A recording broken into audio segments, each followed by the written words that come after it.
जय श्री कृष्ण चैतन्य महाप्रभु जय।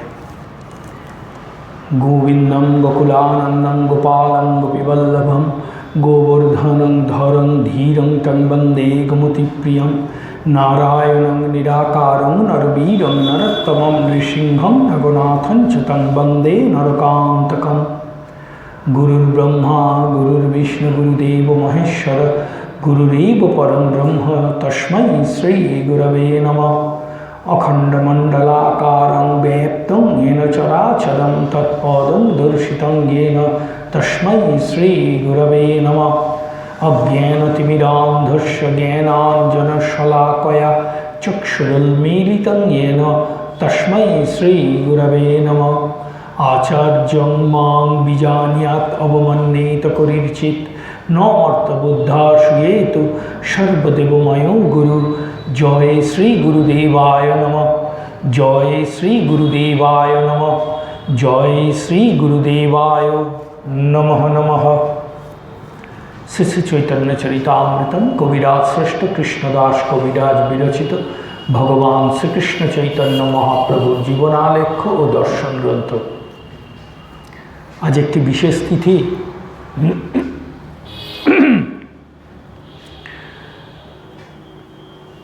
भगवान श्रीकृष्ण चैतन्य महाप्रभुर 534तम आविर्भाव तिथि। श्रीमद् भगवद गीताয় তিনি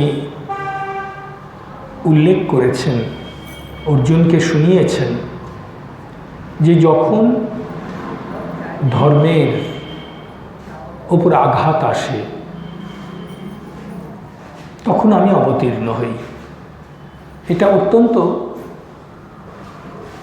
স্বাভাবিক এবং অনিবার্য ঘটনা এবং এটা দিয়ে তিনি সমগ্র অবতার তত্ত্বকে প্রকাশ করেছেন। কিন্তু শ্রীচৈতন্য অবতারে কিছু বিশেষত্ব আছে জানেন, আসবো আমরা সেটা আলোচনায়। আজকে তার আবির্ভাবের কথাই আমরা শ্রবণ করব। কিন্তু এই যে শ্রীমদ্ ভগবদ গীতায় তিনি বললেন পরিত্রাণায় সাধুনাং বিনাশায় চ দুষ্কৃতাম ধর্ম সংস্থাপনার্থায় সম্ভবামি ইউয়ে ইউয়ে। ধর্ম সংস্থাপনের জন্যে, দুষ্কৃতদের দমন করার জন্যে, সাধুদিকে রক্ষা করার জন্যে। আমরা দমন শব্দে পূর্বে পুরাণে যা দেখেছি যে তাদের নিহত করা হয়েছে, কিন্তু এই অবতারে সম্পূর্ণ অন্য ঘটনা ঘটেছে, কিন্তু দমন কার্যটি হয়েছে।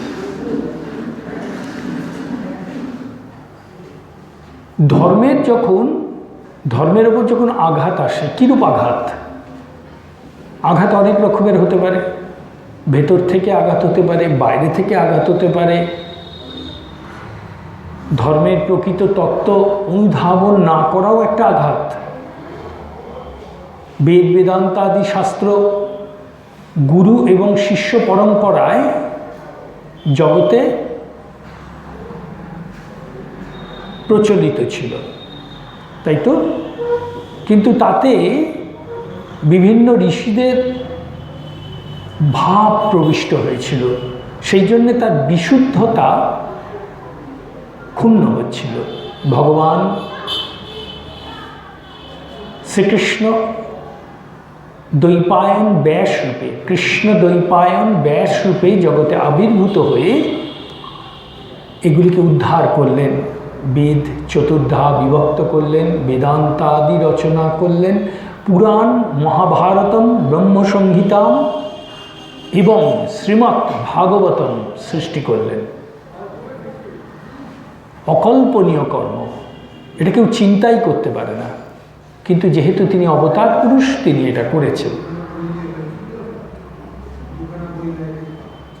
তাহলে ভগবান শ্রীকৃষ্ণ চৈতন্য মহাপ্রভু রূপে যখন আবির্ভূত হয়েছেন তখন নিশ্চয়ই এদিকটাও, অর্থাৎ এই ধর্মের সংস্থাপন, সাধুদের সংরক্ষণ, অসাধুকে দমন, এই কার্যটাও হয়েছে, হতেই হবে যখন তিনি অবতীর্ণ হচ্ছেন।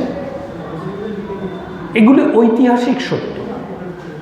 আমরা যদি একটু পিছিয়ে যাই, দশম একাদশ শতাব্দীতে বঙ্গদেশে, বিশেষ করে একাদশ শতাব্দী, বঙ্গদেশে তখন খুব স্বর্ণযুগ যাকে বলা যায়, বঙ্গদেশের স্বর্ণযুগ। সেন বংশ তখন রাজত্ব করছে। আমরা ঐতিহাসিক আলোচনায় বেশি যাব না।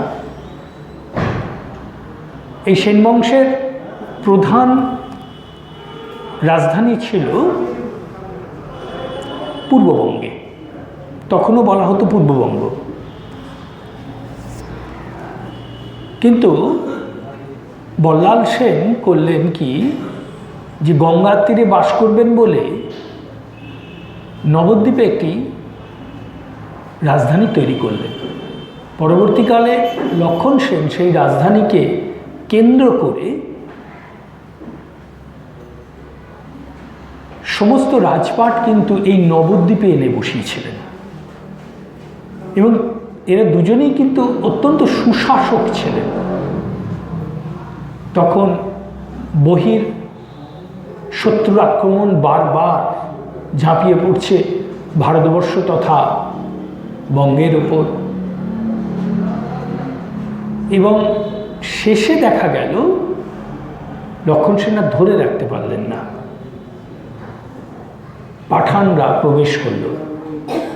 কিন্তু এই পাঠানদের একটি অন্যরকম উদ্দেশ্য ছিল, তারা কিন্তু বঙ্গে লুটপাট করতে আসেনি। জানেন, এটা কিন্তু ইতিহাস বলছে, তারা বঙ্গে রাজত্ব করতে এসেছিল, এবং তাদের সঙ্গে যে দিল্লির সুলতানের খুব একটা ভাব ভালোবাসা ছিল তা নয়, কিন্তু তারা নিজেদের মতো রাজত্ব করত। সুতরাং এখানে ইসলামিক শাসন বলবৎ হল। এটা কিন্তু একটা ব্যাপারকে খুব বেশি উদ্বুদ্ধ করেছে। সেটা কি জানেন আপনারা অবশ্যই, যিনি শাসক হন তার কিছু মতবাদ থাকে, তার কিছু ইডিওলজি যাকে বলা হয় সেটা থাকে।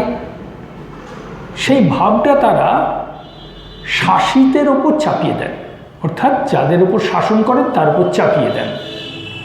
এটা তখন বলে নয়, এটা কংসও করেছিল, এটা রাবণও করেছিল, এবং আজকের যুগে যারা রাজনীতি করছে তারাও করছে।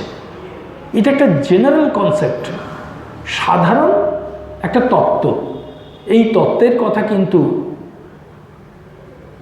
পণ্ডিত শিরোমণি চাণক্য নিজের অর্থশাস্ত্রে, অর্থাৎ কৌটিল্য অর্থশাস্ত্রে ব্যাখ্যা করে গেছেন যে শাসকদের কি মনোভাব হতে পারে। যাই হোক, আমরা আজকে সমাজতত্ত্ব আলোচনা করছি না। এর ফলে দেখা গেল কি, বঙ্গ তখন দ্বিধা বিভক্ত হচ্ছে। যেমন ভারতবর্ষ নানা ভাবের দ্বারা ভয়ঙ্করভাবে সে আহত হচ্ছে, দিন গড়িয়ে চলল। তখন কিন্তু একটা ঘটনা বঙ্গ থেকে বা ভারতবর্ষ থেকে সম্পূর্ণরূপে মুছে যায়নি। সেটা কি জানেন? এটাও ইতিহাস, আমরা বেশি আলোচনা করব না এটা নিয়ে। সেটা হচ্ছে বৌদ্ধ ধর্মের শেষের দিকে, মানে বুদ্ধদেব তার মহাপরিনির্বাণে প্রবেশ করার পরে ওই ধর্ম যখন সারা পৃথিবীতে ছড়িয়ে পড়ছে, সেই সময় ভারতবর্ষে ওই ধর্মের সঙ্গে যুক্ত হয়েছিল তন্ত্র সাধনা, যা পরবর্তীকালে বৌদ্ধ তন্ত্র বলে প্রচারিত হয়েছিল, যদিও তার মূলটা কিন্তু ভারতবর্ষের আদিমতম পূজা পদ্ধতি। কিন্তু এই তন্ত্র, যেটা কিনা বৌদ্ধদের ভাবাশ্রয়ী হয়ে গিয়েছিল, সেই তন্ত্রে কিন্তু বিশুদ্ধতা ছিল না বললেই হয়। এটা বলতে বাধ্য হচ্ছি, দুঃখিত আমি অত্যন্ত। এবং তার ফলে বামাচারী অবস্থাটা এতটাই বেড়ে গিয়েছিল, যেটা কিন্তু অত্যন্ত গোপন একটি সাধন বলে প্রচলিত ছিল। কথা প্রসঙ্গে আপনাদের বলে রাখলে ভালো হবে,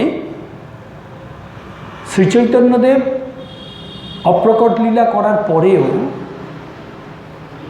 তার প্রচলিত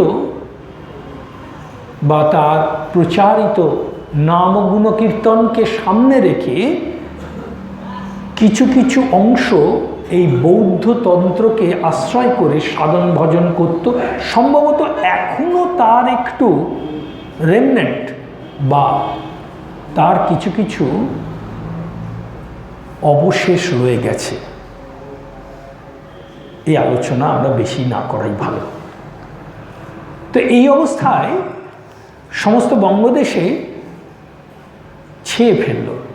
যদিও আচার্য শঙ্কর ইতিপূর্বে আবির্ভূত হয়ে এই অবস্থাটাকে সম্পূর্ণরূপে মুছে দেবার চেষ্টা করেছিলেন এবং তার সন্ন্যাস ধর্মের প্রতিষ্ঠা ইত্যাদি একটি বড় কর্ম ছিল। এই অবস্থাটা দিনকে দিন একদিকে তো ইসলাম ধর্মের প্রভাব, আরেকদিকে এই বৌদ্ধতন্ত্রের প্রভাবের ফলে আরেকটি ঘটনা ঘটতে লাগলো। সেটা হচ্ছে হিন্দু সমাজ দ্বিধা বিভক্ত হতে লাগলো। কিরমভাবে দ্বিধা বিভক্ত হচ্ছে? হিন্দু সমাজ করছে কি, যে উচ্চ নিচ এই দুটো ভাগে নিজেকে বিভক্ত করে ফেলল। উচ্চ সম্প্রদায় এবং নিম্ন সম্প্রদায়। উচ্চ সম্প্রদায় মানে হচ্ছে ব্রাহ্মণ ক্ষত্রিয়, মানে আমাদের দেশে তো বাংলায় তো ক্ষত্রিয় নেই, বাংলায় কায়স্থ, কায়স্থরাই হচ্ছে ক্ষত্রিয়। এই ব্রাহ্মণ ক্ষত্রিয় এরা নিজেদেরকে সমাজের উচ্চস্থানীয় ভেবে আর সকলের ওপরে রীতিমতো অত্যাচার শুরু করে দিল। এবং এটা ঘটনা যেটা কমন মাস যাকে বলা হয় বা সাধারণ জনগণ, এই উচ্চ শ্রেণীর লোকেরা কটা বলুন তো সমাজে? আপনারা আজকের কথাই বলুন না, আজ থেকে 500-1000 বছর আগে যেতে হবে না।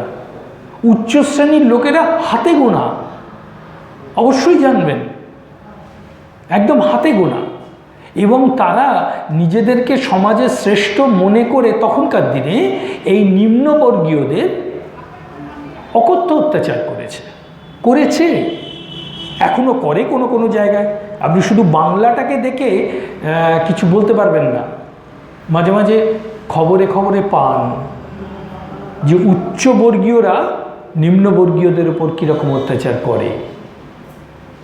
এটা হয়ে আসছে বহু যুগ ধরে। এবং তখন যে অবস্থাটা বঙ্গে ছিল এটা অতিরিক্ত বৃদ্ধি পেয়েছিল। এর দুটো ফল হতে লাগলো জানেন। এক, এই সমস্ত নিম্নবর্গীয় যারা ছিল, যারা কমন মাস মানে জনগণের বৃহত্তম অংশ, মানে কি ধরুন 90 ভাগ 95 ভাগ এরকম বৃহত্তম অংশ, তারা দুদিকে ঝুঁকতে লাগলো। এক হচ্ছে রাজার ধর্ম ইসলাম, আর দ্বিতীয় হচ্ছে ওই ধরনের কুআচার বিশিষ্ট একটি ধর্মের নামে অধর্মের প্রকাশ। এর ফলে সমাজ ছিন্ন ভিন্ন হতে বসল। এদিকে যারা উচ্চবর্গীয় তাদের মধ্যেও কিন্তু একটা বিরোধ দেখা দিয়েছিল জানেন।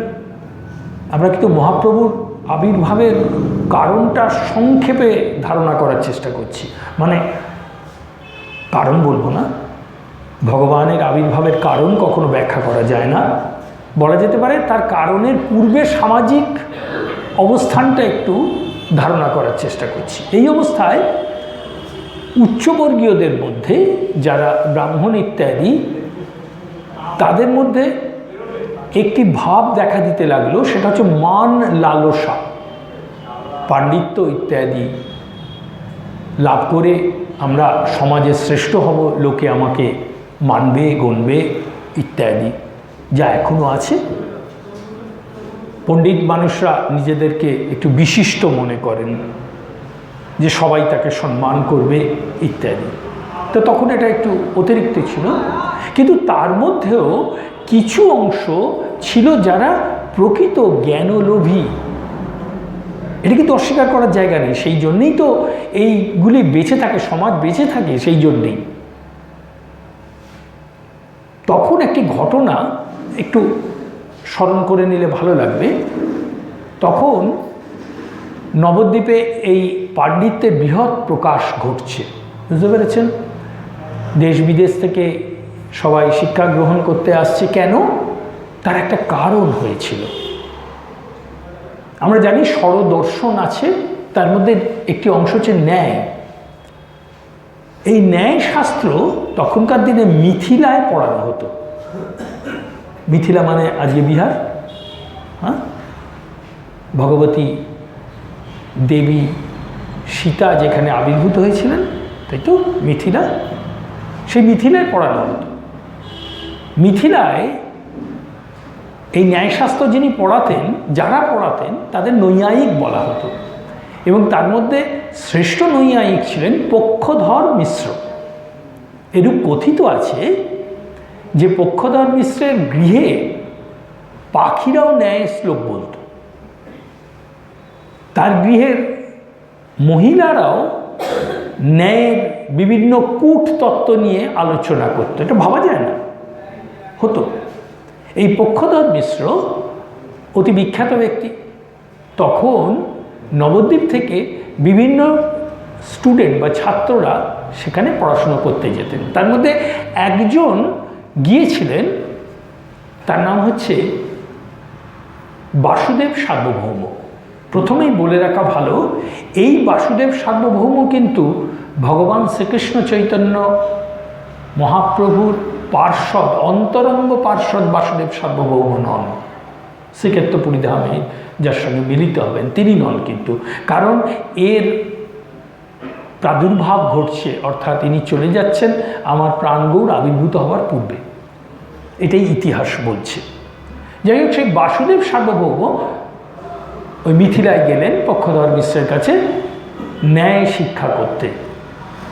তখনকার দিনে নিয়ম ছিল কি, ন্যায় শিক্ষা তারা খুব যত্ন করেই দিতেন, কিন্তু দেওয়ার পর যখন সে দেশে ফিরে যাবে তার কাছ থেকে সমস্ত পুঁথি টুথিগুলোকে কেড়ে নিতেন, যাতে করে তাদের ন্যায় শাস্ত্রটা তাদের কুক্ষিগত থাকে। স্বাভাবিক, সকলেই চায়, অন্যায় কিছু নয়। তো বাসুদেব সার্বভৌম যখন ন্যায় শিক্ষা শেষ করলেন, গুরুর চরণে প্রণত হলেন, ওই আশীর্বাদ ভিক্ষা করলেন, তার কাছ থেকেও সব পুঁথি কেড়ে নেওয়া হলো। তিনি উঠে দাঁড়িয়ে শ্রী গুরুদেবের কাছে আশীর্বাদ পেয়ে বললেন, এরপর থেকে ন্যায় শিখতে আর কেউ মিথিলায় আসবে না। সেটা কি করে সম্ভব? না, আমি আপনার যত ন্যায়শাস্ত্রের পুঁথি আছে সব হৃদয়স্থ করে ফেলেছি, কণ্ঠস্থ হৃদয়স্থ করে ফেলেছি। আমি গিয়ে তা সেই পুঁথিগুলি রচনা করব এবং তারপর টিকা লিখব। এরপর থেকে বঙ্গদেশ থেকে কেউ ন্যায় শিখতে মিথিলায় আসবে না। এই বাসুদেব সার্বভৌম পরবর্তীকালে নবদ্বীপে ন্যায়ের প্রতিষ্ঠা করেছিলেন, ন্যায় শাস্ত্র, যার জন্যে স্বরদর্শনের 5টি দর্শন কাশীতে পড়া যেত, কিন্তু একটি দর্শন পড়ার জন্যে বঙ্গদেশে আসতে হতো। এইটি আসার ফলে কিন্তু আরও ভয়ঙ্কর ব্যাপার দেখা দিল। সবাই তখন ন্যায় পড়তে ব্যস্ত এবং নিজেদের মধ্যে ওই ন্যায়ের কূট তর্ক নিয়ে লড়াই ইত্যাদি, এই সমস্ত মানে আলোচনা, লড়াই ইত্যাদি চলতে লাগলো। এর ফলে সমাজের আরও অবনতি ঘটতে লাগলো। একদিকে কমন মাস বা সাধারণ মানুষ সমাজের অতলে তলিয়ে যাচ্ছে, তাদের দুঃখ যন্ত্রণা দারিদ্র্যের কোনো সীমা পরিসীমা নেই। একদিকে কিছু মানুষ অত্যন্ত কুআচারে ব্যস্ত, আরেকদিকে পণ্ডিত সমাজ নিজেদের মান ইত্যাদির জন্যে আকাঙ্ক্ষিত হয়ে নানাবিধ শাস্ত্র আলোচনায় মগ্ন, এবং আরেকটা অংশ বিদেশি ধর্মের প্রতি আকৃষ্ট। এবার বুঝতে পারছেন সমাজের অবস্থাটা? এরপরেও বলবেন ভগবানের অবতীর্ণ হওয়াটা প্রয়োজন নয়। এইরকম একটা সামাজিক দুর্ঘটের মধ্যে স্বয়ং ভগবান আবির্ভূত হয়েছিলেন। কিন্তু তার আগে কিছু ইতিহাস আছে, সেই ইতিহাসটা আসুন আমরা শ্রী শ্রী চৈতন্য চরিতামৃত অবলম্বন করে আস্বাদন করার ইচ্ছা তাঁর শ্রীপাদপদ্মে সমর্পণ করি। জয় রাধে, জয় শ্রীকৃষ্ণ চৈতন্য মহাপ্রভুর জয়। প্রথমেই বলা হলো যে তখন বিভিন্ন স্থান থেকে নবদ্বীপে, ওই লক্ষণ সেনের পর থেকেই নবদ্বীপে একটা পাণ্ডিত্য গ্রহণের, পাণ্ডিত্য লাভের একটি জায়গা হয়ে উঠেছিল এবং ধীরে ধীরে সেটা বৃদ্ধি পেতে পেতে কোন দিকে গেছে সেই ইতিহাসটা সংক্ষেপে আমরা শুনেছি। সুতরাং যেখানে এই পাণ্ডিত্যের মানে জ্ঞান বিজ্ঞানের প্রসার, সেখানে অবশ্যই লোকেরা আকর্ষিত হবে এবং সেখানে কিছু অর্থকরী কার্যের সম্ভাবনাও থাকবে। স্বাভাবিক, লোকে বাইরে পড়তে যায়, বাইরে পড়তে গিয়ে সেখানে বিদ্যা লাভ করে সেখানে তো কাজকর্ম করে না। তো এখানেও তাই হয়েছিল, নবদ্বীপে সেই ধরনের কাজকর্মে ব্যাপৃত হয়েছিল। হলো কি, পূর্ববঙ্গের একটি জায়গা হচ্ছে শ্রীহট্ট, যাকে ইংরেজি নামটাই আমাদের বেশি প্রচলিত, সিলেট। খুব সুন্দর জায়গা। সিলেটের অবস্থানটা জাস্ট একটু আপনাকে বলে দেওয়া যাচ্ছে। সিলেট হচ্ছে আসাম, শিলং যাকে বলা হয়, সেটা অ্যাকচুয়ালি আসামই ছিল, ওটা প্রকৃতপক্ষে আসামেরই অংশ ছিল। ঠিক তার যে ভ্যালি বা উপত্যকা সেটা পার হলেই শ্রীহট্ট। কারণ ঢাকা থেকে অনেকটা দূর শ্রীহট্ট। তো শ্রীহট্ট অত্যন্ত কি বলা যাবে, তখনকার দিনে বর্ধিষ্ণু জায়গা। সেই শ্রীহট্টতে এক ব্রাহ্মণ বাস করতেন। আমরা দেখি কি বলছে, শ্রীহট্ট নিবাসী উপেন্দ্র মিশ্র নাম, বৈষ্ণব পণ্ডিত ধনী সদ্গুণ প্রধান। শ্রীহট্টে একজন ব্রাহ্মণ বাস করতেন, তার নাম হচ্ছে উপেন্দ্র মিশ্র, এবং বলা হচ্ছে তিনি অত্যন্ত গুণ সম্পন্ন, বৈষ্ণব এবং ধনবান, মানে সব কিছুই তার ছিল আর কি। সপ্তমিশ্র তার পুত্র, সপ্ত ঋষীশ্বর, তার 7টি পুত্র ছিল এবং এই 7জন পুত্রকে সপ্ত ঋষি বলা হচ্ছে। কি বলছেন, নামগুলোও দিচ্ছেন। কংসারী, পরমানন্দ, পদ্মনাভ, সর্বেশ্বর, প্রথম 4 জন। কংসারী, পরমানন্দ, পদ্মনাভ, সর্বেশ্বর, জগন্নাথ, জনার্দন, ত্রৈলোক্যনাথ, নদিয়াতে গঙ্গাবাস কইল জগন্নাথ। এর মধ্যে 5ম পুত্র, যার নাম জগন্নাথ মিশ্র, তিনি শ্রীহট্ট থেকে নবদ্বীপে এলেন। নবদ্বীপ গঙ্গা তীরে নবদ্বীপে এলেন 2টি উদ্দেশ্য, কিছু জ্ঞান লাভ করবেন এবং যদি অর্থকরী কোনো কাজকর্ম পাওয়া যায় সেটিকেও গ্রহণ করবেন। এই উদ্দেশ্য নিয়ে জগন্নাথ মিশ্র নবদ্বীপে এসে উপস্থিত হলেন। নদিয়াতে গঙ্গাবাস কইল জগন্নাথ, তার মানে নদিয়ায় এসে গঙ্গার কাছে তিনি বসবাস শুরু করলেন। জগন্নাথ মিশ্রবর পদবী পুরন্দর, নন্দ বসুদেব রূপ সদ্গুণ সাগর। এই জগন্নাথ মিশ্রের একটি পদবী ছিল, উপাধি ছিল, তার নাম হচ্ছে পুরন্দর। প্রকৃতপক্ষে তাকে বলা হতো জগন্নাথ পুরন্দর মিশ্র বা জগন্নাথ মিশ্র পুরন্দর। তিনি এসে গঙ্গা তীরে বসবাস শুরু করলেন। চৈতন্য চরিতামৃতকার প্রথমেই তার পরিচয় দিতে গিয়ে বললেন তিনি কি না, নন্দ বসুদেব রূপ সদ্গুণ সাগর।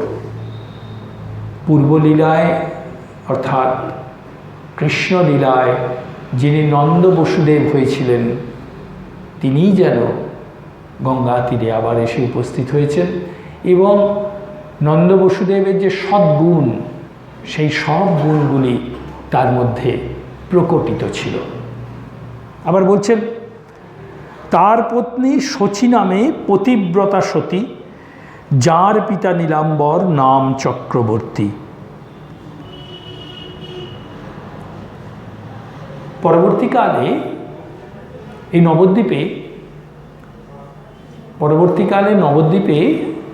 আরেকজন ব্যক্তিত্বের নাম বলা হচ্ছে, যার নাম নীলাম্বর চক্রবর্তী। এরা সবাই কিন্তু শ্রীহট্টের লোক, জানেন তো, সবাই। আজ থেকে প্রায় 100 বছর আগের কথা বলা হচ্ছে। এখন ঠিক কী অবস্থা আমি বলতে পারবো না, ঠিক এই মুহূর্তের কথাটা আমার জানা নেই। কিন্তু আজ থেকে 80, 90, 100 বছর আগেও নবদ্বীপে একটি শ্রীহট্ট পাড়া ছিল, সিলেটি পাড়া। সম্ভবত শ্রীচৈতন্যদেবের পূর্বপুরুষদের দ্বারা গঠিত এই পাড়া, সিলেট। তো সেখানে নীলাম্বর চক্রবর্তীও বাস করতেন, এবং নীলাম্বর চক্রবর্তীর একটি কন্যা, অর্থাৎ তিনি ছিলেন মা যশোদা, মা দেবকীর রূপ। সেই কন্যা শচী দেবীর সঙ্গে পুরন্দর মিশ্র অর্থাৎ জগন্নাথ মিশ্রের বিবাহ হয়েছিল।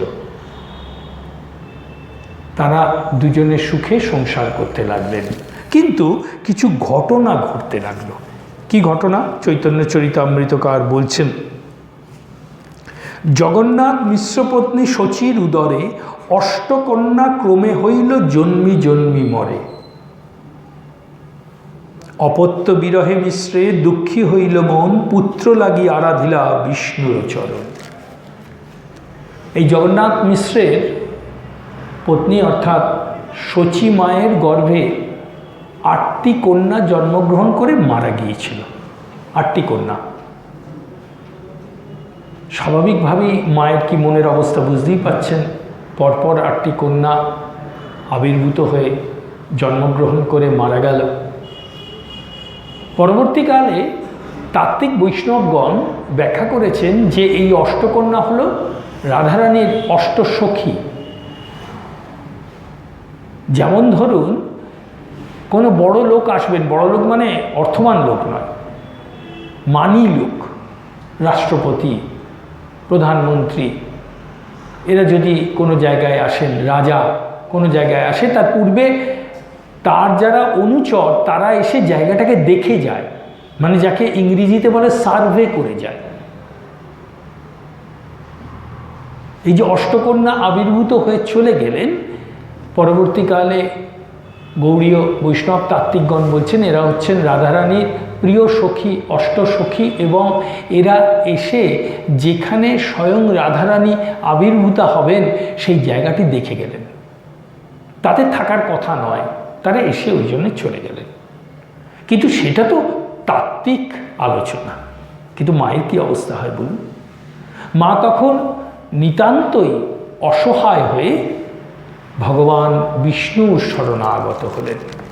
তার শরণাগত হয়ে বললেন, আমাকে একটা সৎ পুত্র দান করো। তবে পুত্র উপজিলা বিশ্বরূপ নাম, মহাগুণবান তেহ বলদেব নাম। বলদেব প্রকাশ পরব্রমে সংকর্ষণ, তেহ বিশ্বের উপাদান নিমিত্ত কারণ। তাহা বিনা বিশ্বে কিছু বস্তু নাহি আর, অতএব বিশ্বরূপ নাম যে তাহার।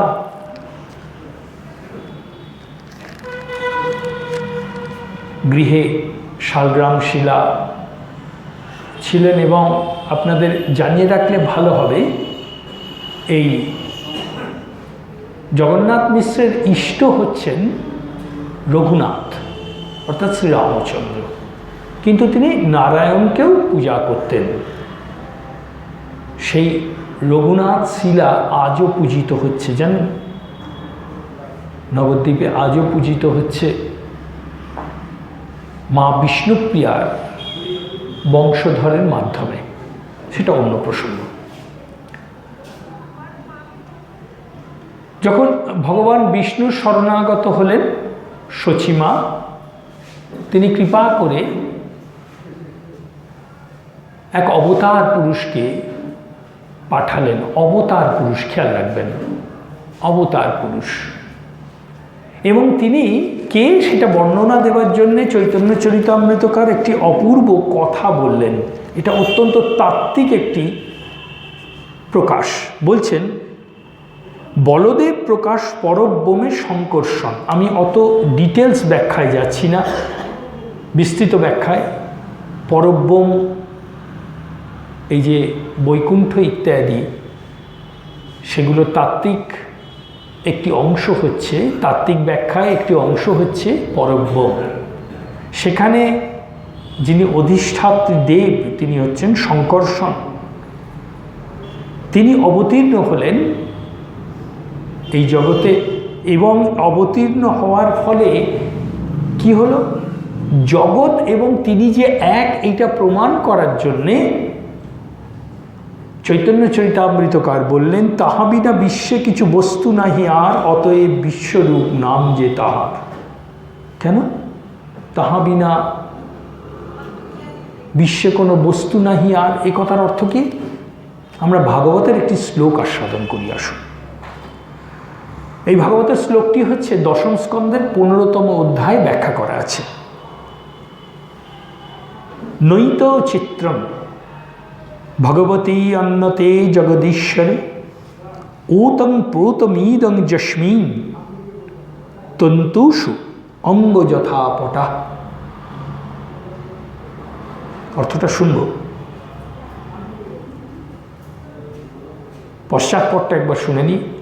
একবার সখাদের ইচ্ছে হয়েছিল, শ্রীকৃষ্ণ বলরামকে তারা জানিয়েছিল, সখাদের ইচ্ছে হয়েছিল তারা কৃষ্ণ বলরামকে তালের রস খাওয়াবে। কিন্তু এখন যদি তারা বলে যে সখা তোমাদের আমি তালের রস খাওয়াবো, চলো তাল বনে, তাহলে তো কৃষ্ণ বলরাম যাবেন না, স্বাভাবিক। সেইটা গোপন করার জন্যে সখারা বলল যে আমাদের তালের রস খেতে ইচ্ছে হয়েছে, ব্যাস হয়ে গেল। শ্রীকৃষ্ণ বলরামকে তারা বললেন যে আমরা তালের রস খেতে চাইছি। প্রকৃত অর্থে তারা ওই তালের রস দিয়ে কৃষ্ণ বলরামকে সেবা করতে চাইছে। সুতরাং তারা তাল বনে উপস্থিত হল। এই তাল বনে যে উপস্থিত হয়েছে, সেই তাল বনে এক ভয়ঙ্কর অসুর বাস করতেন। তার রূপ হচ্ছে গর্ধপের মতো। তার নাম হচ্ছে ধেনুকাসুর। সে হচ্ছে ওই কংসের একজন অনুচর। শ্রীকৃষ্ণ বলরাম তালবনে উপস্থিত হয়ে নাড়িয়ে নাড়িয়ে গাছগুলিকে নাড়িয়ে সব তাল ফেলতে লাগলো। সেই শব্দে ধেনুকাসুর ছুটে এলো। আপনি জানবেন, শ্রীমদ্ ভাগবতমে কংসবধ ঘটনার আগে একটি মাত্র ঘটনা বলরামের দ্বারা সংগঠিত হয়েছে। সেই জন্যেই এই উদাহরণটি দিচ্ছেন। বলরাম হচ্ছেন অবতার, শ্রীকৃষ্ণ স্বয়ং ভগবান। এই যে সংগঠনটা কি, সেটা হচ্ছে এই ধেনুকাসুর বধ। ধেনুকাসুরকে বধ করেছিলেন বলরাম স্বয়ং। এটি ব্যাখ্যা করতে গিয়ে কিভাবে না, ধেনুকাসুর যখন ছুটে এলো গর্ধবের মতো এবং সে পেছনের দুটো পা দিয়ে বলরামের বক্ষে আঘাত করেছিল। বলা হলো যে পালকের আঘাতের দ্বারা যেমন কোনো পুরুষ শ্রেষ্ঠের কোনো কষ্ট উপলব্ধ হয় না, ঠিক সেইরূপ ধেনুকাসুরের এই লাথিতেও তিনি কিছুমাত্র আহত হলেন না। পরবর্তীকালে ধেনুকাসুরের পায়ে পেছনের পা দুটোকে ধরে মাথার ওপর ঘুরিয়ে তাকে ছুঁড়ে মারলেন ওই তাল গাছের উপরে, এবং তার আঘাতে বহু তাল পতিত হয়েছিল, বহু তাল পতিত হয়েছিল। আমরা বৃন্দাবন জানি, বৃন্দাবন 12টি বনের সমন্বয়, তার মধ্যে অন্যতম হচ্ছে এই তাল বন। এইটা ব্যাখ্যা করতে গিয়ে সুখদেব একটি অপূর্ব শ্লোক, যেটি আমরা ইতিপূর্বে শুনলাম, সেটিকে বলেছেন। এই শ্লোকটির অর্থ হচ্ছে, আমরা সাধারণভাবে অর্থটি শুনি। বলছেন যে এইরকম একটা অসম্ভব কর্ম সাধারণের কাছে অস্বাভাবিক লাগতে পারে, কিন্তু যিনি সৃষ্টির ভিতরে বাহিরে, যিনি ছাড়া সৃষ্টিতে আর কোনো বস্তু নেই, নৈতং চিত্ত নৈত চিত্তং ভগবতী অনন্তে জগদীশ্বরে, তিনি ছাড়া এই অনন্ত জগদীশ্বর, অনন্ত ভগবান অর্থাৎ বলরাম, তিনি ছাড়া জগতে আর কিছু নেই। এইটা ব্যাখ্যা করার জন্যে ভাগবতকার বলছেন, ওতম প্রতমীদং যস্মিন তন্তুষু অঙ্গ যথা পট। আপনারা কাপড় বুনতে দেখেছেন কখনো?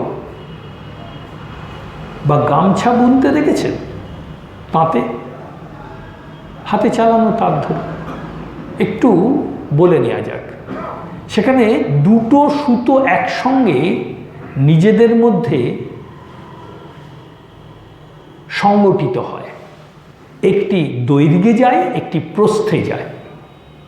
দৈর্ঘ্য এবং প্রস্থ, দৈর্ঘ্য শব্দের অর্থ হচ্ছে ওতম, আর প্রস্থ শব্দের অর্থ হচ্ছে প্রতম। ওতম প্রতম, দুটো সুতো একসঙ্গে নিজেদের মধ্যে বোনার কাজ করে। কিন্তু যখন একটা গামছা বা কাপড় তৈরি হয়ে যায়, তখন কিন্তু একটা ওতো একটা প্রতো, এটা কিন্তু বোঝা যাবার জো নেই, কি তাই না? বুঝতে পারবেন না। কিন্তু যদি আমরা সেটাকে ফেড়ে দেখি, তাহলে দেখব ওতম প্রতম, অর্থাৎ এই সমস্ত কাপড়টি বা গামছাটি যেমন সুতোর দ্বারা সংগঠিত হয়ে রয়েছে, তেমনি জগৎ একমাত্র স্বয়ং ব্রহ্মে মজে রয়েছে, একাকার হয়ে রয়েছে। এই জগতের ভেতরেও তিনি, জগতের বাইরেও তিনি। তিনি দেহ ধারণ করলেন, যেহেতু তিনি বিশ্বের স্বরূপ, তাই তার নাম হলো বিশ্বরূপ। অতএব প্রভুর দেহ হইল বড় ভাই, কৃষ্ণ বলরাম দুই চৈতন্য নিতাই। এটি একটি অপূর্ব শ্লোক, জানেন? দেখুন, বলা হচ্ছে তাহলে আমাদের বিশ্বরূপ হচ্ছেন স্বয়ং ভগবানের বড় দাদা, বড় ভাই, তাই তো? তিনি হচ্ছেন অবতার পুরুষ। কিন্তু সেটাকে ব্যাখ্যা করতে গিয়ে বললেন কৃষ্ণ বলরাম। কৃষ্ণ এখনো আবির্ভূত হননি, হবেন। যেমন কৃষ্ণ বলরাম, তেমনি চৈতন্য নিতাই। কই বিশ্বরূপ বলা হলো না তো, নিতাই বলা হলো কেন? কারণ বিশ্বরূপ এই লীলায়, বিশ্বরূপ তার লীলাটিকে সংক্ষিপ্ত করে ফেলেছিলেন এবং তিনি নিত্যানন্দ রূপে জগতে প্রতিষ্ঠিত ছিলেন। কে এই নিত্যানন্দ? যাকে বলা হয় শ্রীচৈতন্য দেবের কৃপাময় রূপ। যে কর্ম কঠোর ত্যাগী, সন্ন্যাসী শ্রেষ্ঠ এবং পরম বিরহে চরম অবস্থা প্রাপ্ত হয়ে রয়েছেন, স্বয়ং রাধারানী এবং শ্রীকৃষ্ণের মিলিত তনু, তার পক্ষে জীব উদ্ধারক কর্মটা সম্ভব হয়ে ওঠেনি। তিনি বিরহ আস্বাদনে নিজেকে মথিত, সমর্পিত এবং ডুবে গিয়েছিলেন। তাই এই জগৎ উদ্ধারক কর্মটি তিনি দিয়েছিলেন তার দ্বিতীয় প্রকাশ নিত্যানন্দের উপরে। তিনি জগৎ উদ্ধারক কর্ম করেছিলেন শ্রীচৈতন্য ভক্তি, নাম এবং কর্মের দ্বারা, সেবার দ্বারা জগৎকে মথিত করে, সেই নিত্যানন্দ। কিন্তু বিশ্বরূপ নিজের লীলাটিকে সংক্ষিপ্ত করেছিলেন। দেখুন, ভগবত লীলা সংগঠিত হয়ে যাবার পর কিছু কিছু ধারণা করা যায়। এই শ্রীমদ্ ভাগবতমে আছে ব্রহ্মার কৃষ্ণস্তুতিতে, যে যখন তিনি লীলা করেন সেই সময় কারুর পক্ষে বোঝা সম্ভব নয় এটি ভগবত লীলা হচ্ছে। তাহলে বুঝুন, যিনি বিশ্বরূপ তিনি কিন্তু পরবর্তীকালে নিত্যানন্দ শরীরে লীলা করেছেন। অর্থাৎ স্বয়ং ভগবান আবির্ভূত হওয়ার পূর্বে যে সমস্ত ঘটনাগুলি সেগুলিকে ব্যাখ্যা করলেন আমাদের চৈতন্য চরিতামৃতকার। এবার বলছেন, বিশেষে সেবন করে গোবিন্দচরণ, পুত্র পাইয়া দম্পতি হইল আনন্দিত মন, বিশেষে সেবন করে গোবিন্দচরণ। স্বাভাবিক, তিনি বিশ্বরূপের মতো পুত্র পেয়েছেন এবং তিনি ভগবানের সেবায় আত্মনিয়োগ করলেন এবং পুত্রের লালন পালন করতে লাগলেন। এই পরে একটি ঘটনা ঘটছে। 1406 শকে শেষ মাঘ মাসে জগন্নাথ শচীর দেহে কৃষ্ণের প্রকাশে, আরেকবার শুনবো শ্লোকটি, তার আগে শুনে নি শকাব্দ কাকে বলে। আমরা শকাব্দর সঙ্গে তো একদমই পরিচিত নই, কি বলুন, একদমই নয়। বঙ্গাব্দর সঙ্গে যাও একটু আধটু পরিচয় আছে, ওই বিয়ে পৈতে, গৃহপ্রবেশ, তারপরে ব্যবসা শুরু করা ইত্যাদি শুভ কর্মগুলি আমরা যখন ওই আমাদের পুরোহিত মশাইয়ের কাছে যাই, তিনি তো বাংলার পঞ্জিকা দেখেন, কি বলুন, ইংরেজি পঞ্জিকা তো নয়, কি তাই তো? তো সুতরাং বঙ্গাব্দটা সম্বন্ধে আমাদের কিছু কিছু ধারণা থাকলেও থাকতে পারে, কিন্তু শকাব্দ সম্বন্ধে তো একদমই নেই। আপনাদের বলে রাখলে ভালো হবে যে আজ থেকে কিছু বছর আগেও বঙ্গাব্দের কোনো প্রচলন ছিল না, সবটাই শকাব্দ। এমনকি শ্রীরামকৃষ্ণের জন্ম তারিখ পর্যন্ত শকাব্দে দেওয়া হতো। এবার বুঝতে পারছেন, এই যে শকাব্দের সঙ্গে খ্রিস্টাব্দের পার্থক্য হচ্ছে 78 থেকে 79, 78 থেকে 79 বছর, বুঝতে পেরেছেন? মানে শকাব্দের সঙ্গে যদি আপনি 78-79 বছর যোগ করে দেন তাহলে কিন্তু খ্রিস্টাব্দ পেয়ে যাবেন। বলছেন 78-79 কোনটা যোগ করব? ওইটা তো নির্ভর করছে আপনার অবস্থানের উপরে, কারণ শকাব্দটা শুরু হয় আজকের যে বৈশাখ মাস আমরা দেখি ওটার মাঝামাঝি সময় থেকে, সুতরাং সেটা হচ্ছে এপ্রিল মাস। এপ্রিল মাসের শেষের দিকে শকাব্দ শুরু হচ্ছে। যাই হোক, গণিত ছেড়ে দিই, আমরা ফিরে আসি আমাদের জায়গায়। 1406 শকে মাস যে ফাল্গুন, তো এটা প্রায় 1485 বলা যেতে পারে। 85 মাসের জানুয়ারি হবে, মাস যে ফাল্গুন, মাঘ করবেন, ফাল্গুন, বারবার ফাল্গুন মাসটাই চলে আসছে মুখে। মাঘ মাস ওই জানুয়ারি ফেব্রুয়ারি মাস হবে। এই সময় একটি ঘটনা ঘটল। কি ঘটনা? মিশ্র কহে শচীস্থানে দেখিয়া আনরিত, জ্যোতির্ময় দেহে গেহে লক্ষ্মী অধিষ্ঠিত, যাহা যাহা সব লোক করেন সম্মান, ঘরেতে পাঠাইয়া দেন বস্ত্র ধন দান। শচী কহে মুহি দেখো আকাশ উপরে, দিব্যমূর্তি লোকে সব যেন স্তুতি করে। জগন্নাথ মিশ্র কহে স্বপ্ন যে দেখিল, জ্যোতির্ময় ধাম মোর হৃদয়ে পশিল। আমার হৃদয় হইতে গেলা তোমারও হৃদয়ে, হেন বুঝি জন্মিবেন কোনো মহাশয়ে। এত বলি দোহে রহে হরষিত হইয়া, শালগ্রাম সেবা করে বিশেষ করিয়া। আমরা একটু শুনে নেব, একটু ঘটনার কথা শুনে নিই। যিনি এই অনন্ত সৃষ্টির কারণ, আবার যিনি এই অনন্ত সৃষ্টির মধ্যে প্রবিষ্ট হয়েছেন বলে সৃষ্টিটাকে আমরা সৃষ্টি বলে ধারণা করতে পারছি, এসব ভাগবতে বলা আছে এবং বেদান্তাদি শাস্ত্রেও বলা আছে। তিনি কে আমরা ব্যাখ্যা করতে পারি না, কিন্তু তিনি মনুষ্য দেহ ধারণ করে জগতে আবির্ভূত হন, এটা কিন্তু শাস্ত্র বারবার বলেছে এবং পুরাণাদি এবং আধুনিক ইতিহাসও সেটা প্রমাণ করে। কি করে বুঝব তিনি দেহ ধারণ করেন? এটা বুঝতে গেলে একটা তত্ত্বকে আমাদের সত্য বলে মেনে নিতে হবে, কারণ এই মেনে নেওয়া ছাড়া আমরা আর কোনোভাবেই এটা ধারণা করতে পারবো না। বলবেন আমরা তো কিছু মেনে নিতে অভ্যস্ত নই। আমি বলবো হ্যাঁ, অভ্যস্ত। এই গণিত শাস্ত্রটা যেটার উপরে সমস্ত বিজ্ঞান দাঁড়িয়ে আছে, এই গণিত শাস্ত্রটা একটা সংখ্যার ওপরে নির্ভরশীল। সেই সংখ্যাটার অর্থ জানেন? 0, 0।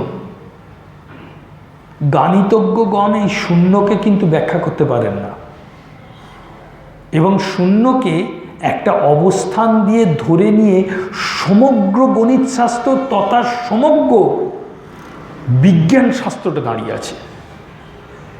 যদি শূন্যটার যে সংজ্ঞা আমরা ধরে নিয়েছি, এইটা ছাড়া যদি অন্য কোনো সংজ্ঞা আমরা ধরি, তাহলে সমস্ত গণিত তথা বিজ্ঞানটা ধসে যাবে। একদম দায়িত্ব নিয়ে আপনাদের এই কথা জানানো হলো। আপনি গণিতজ্ঞদের সঙ্গে আলোচনা করতে পারেন, ঠিক আছে? আমি এর বেশি আলোচনায় যাচ্ছি না, মায়েরা আছেন তো। ঠিক তেমনি একটা জায়গায় কিন্তু আমাদের ধরে নিতে হচ্ছেই, নইলে আমরা অগ্রসর হতে পারবো না, তাই না? তাই তো এই কারণে বলা হচ্ছে এমন একটি সত্য যেটা কিন্তু আমাদের মেনে নেওয়া ছাড়া কোনো উপায় নেই। আমরা যদি পুরাণ দেখি, ইতিহাস দেখি, সবেতেই কিন্তু এই সত্যটি প্রকাশিত হয়েছে। কি সেই সত্য? ভগবান যখন মনুষ্য শরীর ধারণ করে জগতে আবির্ভূত হন, তার আবির্ভাবটা কিন্তু সাধারণ জীব সৃষ্টির পথে হয় না। প্রমাণ, যথেষ্ট প্রমাণ আছে। শ্রীরামচন্দ্রের আবির্ভাব ঘটেছিল যজ্ঞাগ্নি থেকে উৎপন্ন চরুর দ্বারা। রামায়ণ। শ্রীকৃষ্ণ যখন আবির্ভূত হন, তখন বসুদেব এবং দেবকী এনারা কিন্তু অশৌচ পালন করছেন। বন্দি দশা পঞ্চ অশৌচের মধ্যে অন্যতম। সুতরাং তা বলে দেওয়ার প্রয়োজন নেই। শ্রীরামকৃষ্ণ যখন আবির্ভূত হন, তখন তার পিতা কামারপুকুর থেকে বহু দূরে গয়া ধামে অবস্থান করছেন। আচ্ছা, এ তো গেল না হয় হিন্দু শাস্ত্রের কথা। হিন্দুত্ব শাস্ত্র একটু দেখি না। ভগবান ঈশামসী, যিশু, ভগবান ঈশামসী যখন তার মাতৃগর্ভে আবির্ভূত হন স্বপ্নাদেশ দ্বারা, তারপরে কিন্তু সেন্ট জোসেফের কাছে আদেশ আসে, আমি আবির্ভূত হচ্ছি পবিত্রা মেরির গর্ভে, তুমি আমাকে রক্ষণাবেক্ষণ করবে। Father Joseph, Father Joseph was not the biological father of His Highness. কি তাই তো? আমার প্রাণগৌরের ক্ষেত্রে যে অন্যতা ঘটবে, এটা কি করে সম্ভব, তাই না? সেই জন্য বললেন যে অপূর্ব ঘটনা। একদিন এই 1406 শকাব্দ, মানে 1485 খ্রিস্টাব্দের এই জানুয়ারি ফেব্রুয়ারি প্রায় এইরকম একটা সময়ে আমাদের জগন্নাথ মিশ্র একটি স্বপ্ন দেখলেন সমস্ত ঘরটা আলোয় আলোকিত হয়ে গেছে, এবং এই আলোকপুঞ্জ পুঞ্জীভূত হয়ে তার হৃদয়কে স্পর্শ করল। তার হৃদয়কে স্পর্শ করার পরে সেটি পাশে শায়িতা পবিত্রা মা যশোদা স্বরূপা শচীর শরীরে মিলিয়ে গেল।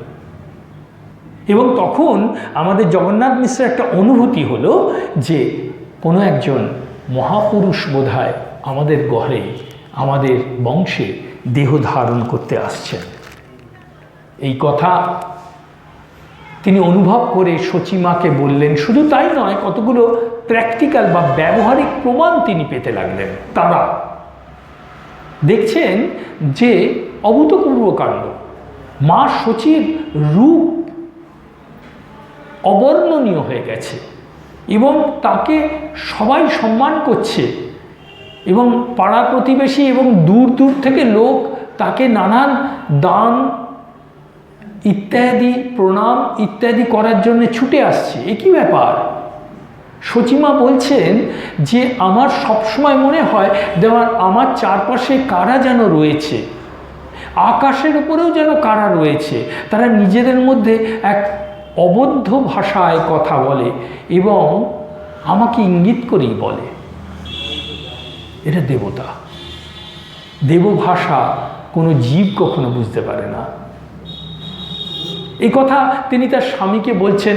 তার স্বামী জগন্নাথ মিশ্র মশাই বলছে, এইসব আলোচনা তুমি করো না কারোর সঙ্গে, কেউ এটা বুঝতে পারবে না, তারা হয়তো তোমার মস্তিষ্ক বিকৃত হয়েছে বলে ধারণা করতে পারে, সুতরাং তুমি যা দেখবে আমাকে বলবে।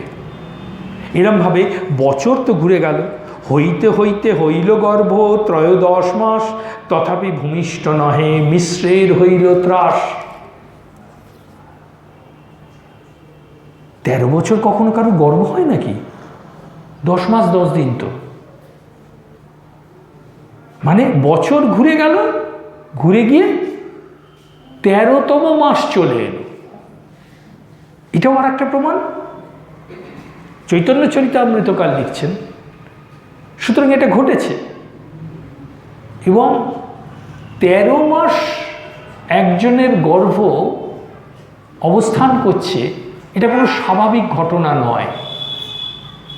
জগন্নাথ মিশ্র যদিও তার বহু প্রমাণ পাচ্ছেন, তবুও মানুষের মন তো লীলা লীলা ধারণা করতে হবে, কারণ লীলা হচ্ছে নরলীলায় নরবৎ, মানুষের মতো ব্যবহার আদি করতে হয়। তিনি তখন উপায়ন্ত না দেখে ছুটে গেলেন। নীলাম্বর চক্রবর্তী কহিল গনিয়া, এই মাসে পুত্র হইবে শুভক্ষণ পাইয়া। মাঘের পরে কি? ফাল্গুন। এই ফাল্গুন মাসে কথায়, ফাল্গুন মাসের কথায় নীলাম্বর চক্রবর্তী মশাই বলছেন, তোমাকে তো আগেই বলেছি যে তোমার বংশে একজন মহাপুরুষ দেহ ধারণ করতে আসছেন, তুমি এত ব্যাকুল হচ্ছ কেন? আর 13 মাস হয়েছে, তাতে কি? এসব কথাগুলো তুমি ঠিক বুঝবে না, তুমি আমার কন্যাকে জিজ্ঞাসা করে দেখো, সে অনুভব করবে তার গর্ভে তার পুত্র কিন্তু সচল আছে, তুমি এটা ঠিক বুঝতে পারবে না। বলে তিনি ওই পুঁথিপত্র বের করে তিনি গণনা করলেন। একটা কথা জানিয়ে রাখা ভালো, এই নীলাম্বর চক্রবর্তী তখন ছিলেন নবদ্বীপের সর্বশ্রেষ্ঠ গণৎকার, সর্বশ্রেষ্ঠ। তিনি জীবনে কখনো কোনো ভুল গণনা করেননি। তিনি হচ্ছেন সম্পর্কে আমার প্রাণগৌরের দাদামশাই। তো এই কথা বলে তিনি নিশ্চিন্ত করে জগন্নাথ মিশ্রকে বাড়ি পাঠিয়ে দিলেন। এবার বলছেন, 1407 মাস যে ফাল্গুন, পৌর্ণমাসী সন্ধ্যাকালে হইল শুভক্ষণ। 1407 মানে 79 বছর যদি যোগ করি, 1486, ঠিক আছে? ফাল্গুন মাসে, মাস যে ফাল্গুন, গণনা করে এখন বার করা গেছে, কম্পিউটারের যুগ তো, এখন সেই 534 বছর পিছিয়ে গিয়ে গণনা করে দেখা গেছে সেটি ছিল শনিবার, এবং তারিখটা ছিল কি জানেন? 18ই ফেব্রুয়ারি। 18ই ফেব্রুয়ারি পূর্ণিমা ছিল এবং তারিখটা ছিল শনিবার। এটা গণনা করে নিশ্চিন্ত রূপে বার করা গেছে। সেই জন্যই বলা যাচ্ছে যে কথা এখানে উল্লেখ করা নেই। পৌর্ণমাসী মানে পূর্ণিমা, সন্ধ্যাকালে হইল শুভক্ষণ। সন্ধ্যাকালে পৌর্ণমাসী অর্থাৎ পূর্ণিমার দিন, ফাল্গুন মাসের পূর্ণিমা, 1407 শকাব্দ, 1486 খ্রিস্টাব্দ, 18ই ফেব্রুয়ারি শনিবার একটি বিশেষ সময় উপস্থিত হলো। সন্ধ্যাকালে কি হইল? সিংহ রাশি, সিংহ লগ্ন, উচ্চ গ্রহগণ, ষড়বর্গ, অষ্টবর্গ, সর্বসুলক্ষণ। এটা হচ্ছে জ্যোতিষশাস্ত্রের ব্যাপার, আমরা এর ব্যাখ্যায় যাচ্ছি না। যখন তিনি আবির্ভূত হচ্ছেন সবটাই শুভ এবং সবটাই হচ্ছে সর্বোচ্চ। সর্বোচ্চ অবস্থায় এটা বিরাজ করবে, কারণ স্বয়ং ভগবান দেহ ধারণ করছেন। যে ভগবৎ শরীর থেকে অনন্ত অবতারগণ আবির্ভূত হয়ে থাকেন, সেই তিনি স্বয়ং আসছেন। এটার মধ্যে একটা কথা প্রমাণিত হলো, সিংহ রাশি সিংহ লগ্ন যিনি আবির্ভূত হচ্ছেন তিনি কিন্তু এবার চরম বলবীর্যশালী হয়ে আত্মপ্রকাশ করছেন, চরম বলবীর্যশালী। এই জন্য সিংহ রাশি সিংহ লগ্ন দেখানো হলো। অকলঙ্ক গৌরচন্দ্র দিল দর্শন, সকলঙ্ক চন্দ্রে আর কোন প্রয়োজন।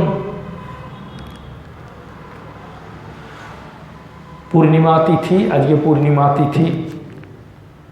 সেই পূর্ণিমা তিথিতে কিছু বছর আগের ঘটনা বলছি। এক্স্যাক্টলি আমি বছরটা খেয়াল করতে পারছি না, তাই বলতে পারছি না, 10-12 এরম হবে বছর আগে এই পূর্ণিমা তিথিতে চন্দ্রগ্রহণ ছিল, পূর্ণগ্রাস। তো যেদিন আমার প্রাণগৌর আবির্ভূত হয়েছেন সেদিনও কিন্তু পূর্ণগ্রাস ছিল। সেইটিকে বর্ণনা করতে গিয়ে চৈতন্য চরিতামৃতকার বলছেন, অকলঙ্ক গৌরচন্দ্র দিলা দর্শন, সকলঙ্ক চন্দ্রে আর কোন প্রয়োজন। স্বয়ং ভগবান আবির্ভূত হচ্ছেন, তিনি মায়াতীত, সুতরাং তিনি অকলঙ্ক, অর্থাৎ তার শরীরে কোনো মায়া স্পর্শ নেই, কোনো কলঙ্ক নেই। যখন তিনি স্বয়ং আসছেন তখন চাঁদেও কলঙ্ক আছে, সেই চন্দ্রের আর কী বা প্রয়োজন। এটা একটু রহস্য করে বলছেন, কাব্যিক ঢঙে বলছেন। প্রকৃতপক্ষে সেদিন চন্দ্রগ্রহণ হলো, সেটার একটা কারণ আছে। বলছেন, এত জানি রাহু কইল চন্দ্রের গ্রহণ, কৃষ্ণ কৃষ্ণ হরি নামে ভাসে ত্রিভুবন। তখন গ্রহণ হলে সবাই হরিনাম করবে, এটাই প্রতিষ্ঠিত ছিল। পরবর্তীকালে চৈতন্য চরিতামৃতকার বলেছেন, সংকীর্তন প্রবর্তক শ্রীকৃষ্ণ চৈতন্য, সংকীর্তন যজ্ঞে তারে ভজে সেই ধন্য। সেই তো সুমেধা কুবুদ্ধি সংসার, সর্বযজ্ঞ হইতে কৃষ্ণ নাম যজ্ঞসার। সংকীর্তন প্রবর্তক, জগৎকে কৃষ্ণ সংকীর্তনে মথিত করবেন, আবিষ্ট করবেন, উল্লসিত করবেন, উদ্বেলিত করবেন, সেই তিনি আবির্ভূত হচ্ছেন স্বয়ং ভগবান। সুতরাং তার আবির্ভাব মুহূর্তে হরিনাম সংকীর্তন হবে না? তা কি কখনো হয়? কিরমভাবে হবে না, তখন চন্দ্রগ্রহণ হলো, লোকেরা সবাই গঙ্গা স্নান করার জন্যে, চন্দ্রগ্রহণ উপলক্ষে গঙ্গা স্নান করার জন্য ছুটে চলেছে এবং মুখে কৃষ্ণ কৃষ্ণ নাম করছে। সেই সময় জগন্নাথ মিশ্রের গৃহে মা শচীর কোল আলো করে স্বয়ং জগতের নাথ আমার প্রাণ গৌর আবির্ভূত হচ্ছেন। শঙ্খধ্বনি, কৃষ্ণধ্বনিতে, কৃষ্ণ নামধ্বনিতে চারিদিক উদ্বেলিত হয়ে উঠেছে।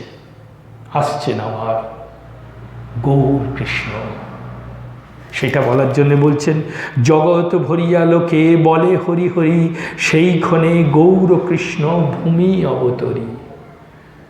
জগৎ ভরিয়া লোকে বলে হরি হরি, সবাই হরি নাম করছে এবং সেই সময় আমার প্রাণ গৌর শ্রী শ্রী রাধিকা শ্রী শ্রীকৃষ্ণের মিলিত তনু এই লীলা রস আস্বাদন করার জন্যে, জগৎকে ভক্তিদান করার জন্যে স্বয়ং আবির্ভূত হলেন শচী মায়ের কোল আলো করে। প্রসন্ন হইল সর্বজগতের মন, হরি বলি নিন্দুকে হাস্য করয় জবৎ।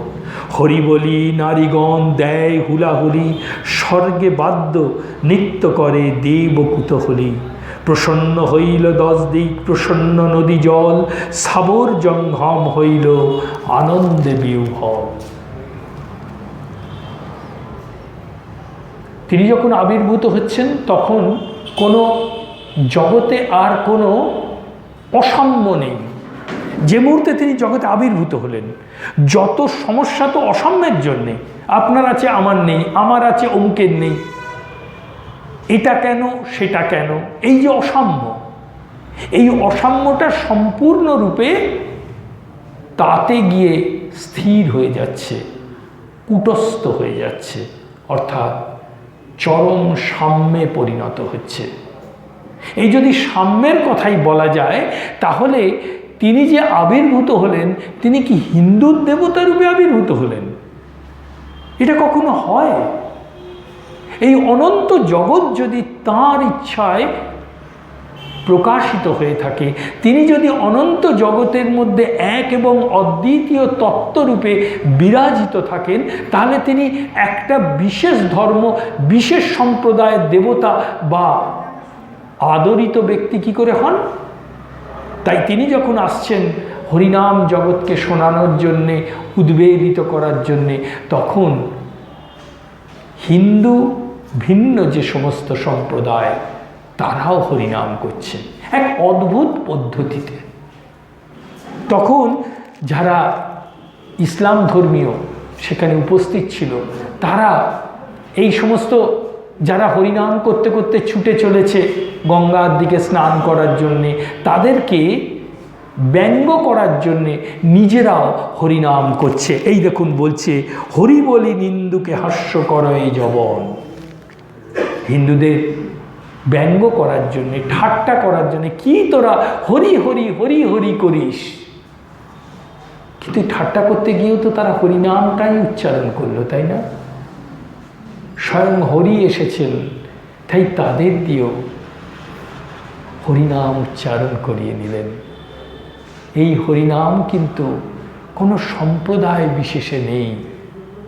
এই হরিনাম হচ্ছে স্বয়ং তারক ব্রহ্ম নাম। হরি শব্দের অর্থ হচ্ছে যিনি হরণ করেন। কি হরণ করেন? ত্রিতাপ হরণ করেন। হিন্দুদেরই ত্রিতাপ আছে, আর অন্য কোনো সম্প্রদায়ের ত্রিতাপ নেই, এটা কখনো হতে পারে? তাই ত্রিতাপ যদি তিনি হরণ করেন, বেছে বেছে হিন্দুদের ত্রিতাপ হরণ করবেন, তা কি কখনো হয়? তিনি সমস্ত জীবজগতের ত্রিতাপ হরণ করবেন, তাই সকলকেই হরিনাম করিয়ে নিলেন। স্বয়ং শ্রীহরি জগতে আবির্ভূত হয়েছেন, তার ফলে চরম সাম্যের ভাব সেই সময় প্রকৃতিতে পরিলক্ষিত হলো। প্রকৃতি শান্ত হয়ে গেছে, চারিদিকে সুগন্ধি পুষ্পের প্রকাশে আমোদিত হয়েছে। কুলায় অর্থাৎ বাসায় পক্ষীরা হয়তোবা গান গেয়ে উঠেছে। কলকল্লোলিনী ভাগীরথী গঙ্গা তার উচ্ছ্বাস প্রকাশ করার জন্যে দুকুল ছাপিয়ে বয়ে চলেছে, আর ভক্তদের হৃদয় আনন্দে উদ্বেলিত হচ্ছে, আনন্দে মথিত হচ্ছে। কি এক যেন আনন্দের আবেশ তাদের সমস্ত কর্মকে ভুলিয়ে দিয়ে রস আস্বাদন করার জন্যে প্রভাবিত করছে। কি সেই রস? সেটি হলো নামের রস। সেই নামের রস জগৎকে পান করার জন্যে, জগৎকে আশ্রয় দান করার জন্যে স্বয়ং রাধারূপী কৃষ্ণ শ্রীহরি জগতে আবির্ভূত হলেন। তিনি আমার প্রাণ গৌর। জয় রাধে। হা কৃষ্ণ চৈতন্য প্রভু নিত্যানন্দ, হরে কৃষ্ণ হরে রাম শ্রী রাধে গোবিন্দ। হা কৃষ্ণ চৈতন্য প্রভু নিত্যানন্দ, হরে কৃষ্ণ হরে রাম শ্রী রাধে গোবিন্দ। হা কৃষ্ণ চৈতন্য প্রভু নিত্যানন্দ, হরে কৃষ্ণ হরে রাম শ্রী রাধে গোবিন্দ। जय कृष्ण चैतन्य महाप्रभु जय, जय नित्यानंद आदि गौर पार्षदवृंदे जय, जय श्री राम कृष्ण जगद्गुरु अशेष करुणा राधार स्वरूप भगवती श्री श्री माए जय, जय सन्यासी श्रेष्ठ स्वामीजी महाराजेर जय।